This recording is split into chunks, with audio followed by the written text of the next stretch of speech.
There's a power that lives within every human that walks this earth. It's a language of human emotion.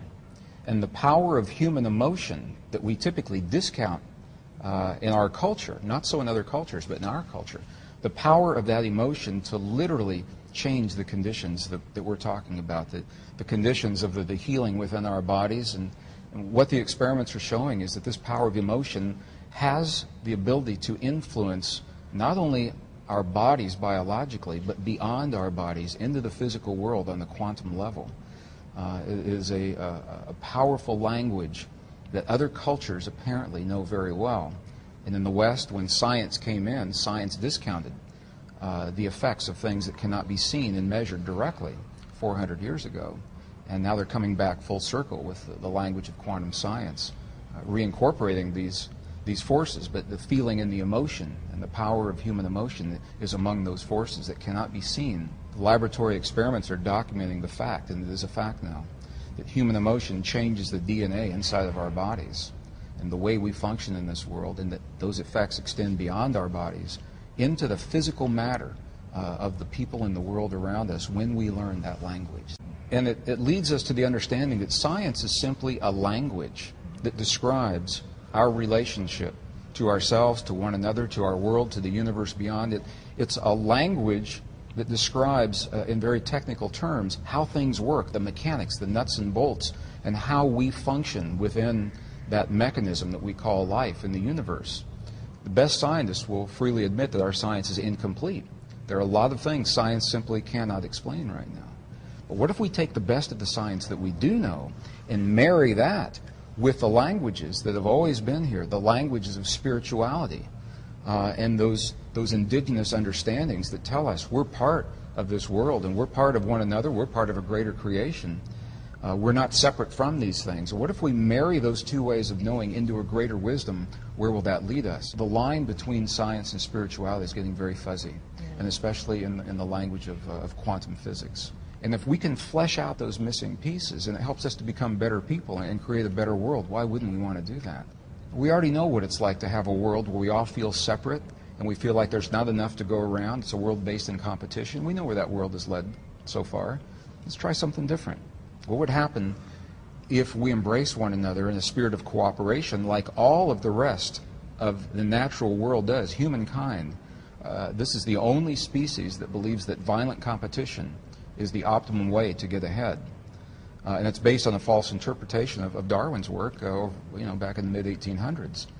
But all their species in nature, without fail, show that cooperation among the species will always produce the strongest of the species, the greatest number of offspring, the greatest ability to meet the challenges of whatever it is. In the bottom line, it says that you and I and our listeners, we have a latent power. It's dormant. It's sleeping within us. The ability to create a feeling and the quality of an emotion inside of our bodies that literally heals the stuff our bodies are made of. In the human body, 50 trillion cells, and every cell is a capacitor, it's a resistor, it's a transistor. It stores energy, it releases energy. Every cell in our body has about 1.17 volts of electrical potential. So you stop and think that 50 trillion cells, and do the math, 50 trillion times 1.17 volts, and all of a sudden you realize that we have the potential of being very, very powerful beings. And the question is, how do we focus that? The Western scientists now acknowledge the fact, and it is a fact, that we are bathed in a field of intelligent energy. It's everywhere all the time. It's not out there. It's inside of me. It's inside of you. We connect with it. The language of human emotion and thought and feeling and belief, those kinds of words describe the language that allows us to communicate with this field. And when we can access this field, this is where the miraculous healings in the human body come from, and tremendously enhanced immune systems. And although scientists are still hard-pressed to measure this field like it's a non-conventional energy. So we don't have the kind of equipment that you would expect to typically measure a field like this, but we know how it works and we know the effects are there. Other cultures have known it for 5,000 years. So it's marrying the best science of our time with that ancient wisdom. Not only are we not told that we're powerful, we have been led and conditioned in our culture and in our families and our society to believe that we are not powerful, and that power lies somewhere else, that it lies with a church, or it lies with an organization, or it lies with a doctor, or it lies with a scientist, or someone who has knowledge and power that we do not have.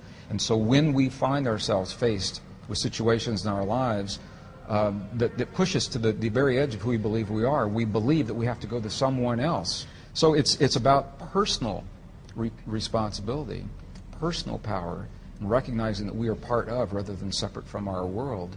And it's not about controlling or manipulating or imposing our will. It's about us participating and cooperating as a living organism that we call humankind to shape the destiny of our future. And that's why I'm so excited, because every person is a key element. The key, Robin, is unresolved frustration, unresolved anger.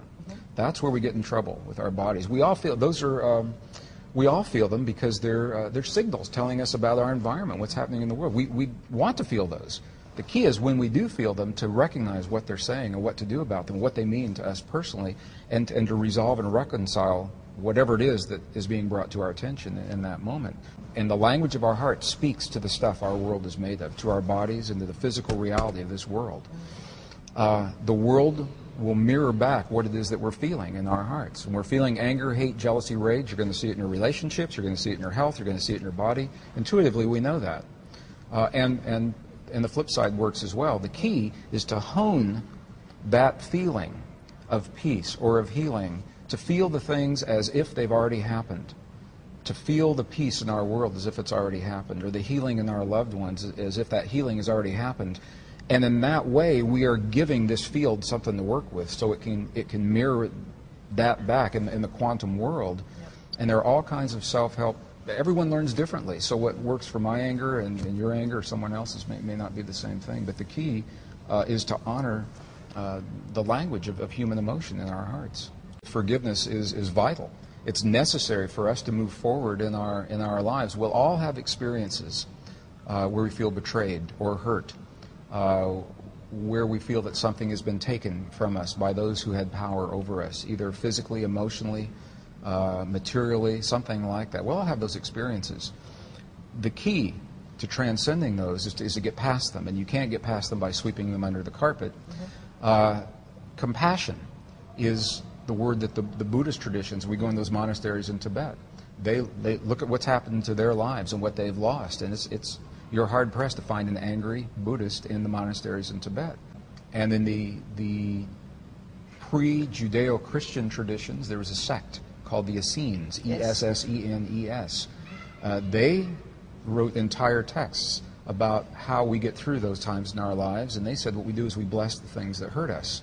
When we bless the things that hurt us, we're actually acknowledging, bringing that forward, just saying, yes, it happened, and then that allows them to work through that energy and to transcend the energy. When you bless something long enough, it's just something that everyone has to experience on their own. It actually changes chemically what happens in our bodies.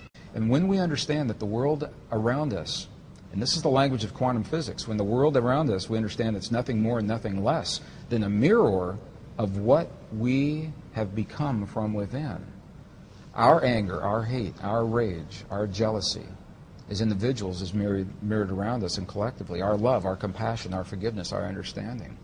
So I think this is the generation that gets to learn that new way of being and embrace. And I acknowledge as a scientist, this is a very different way of thinking about the world. It's very different from what I was taught and trained and conditioned on the one hand. On the other hand, it's what the science is showing and the evidence. We can talk about the experiments, and the evidence is out there showing that the emotions that we hold in here become the physical reality in the world around. They literally turn the atoms off and on of the stuff that our world and our bodies are made of. And that is a huge statement to make, and it's a very, very empowering way to look at the world. When we choose peace and healing and love and compassion and forgiveness and understanding and tolerance in our hearts, we know that changes the chemistry in our bodies and we're healthier. That's a fact. We also know that those changes extend to the world around us, into our communities and families in ways that can be measured, and that's a fact.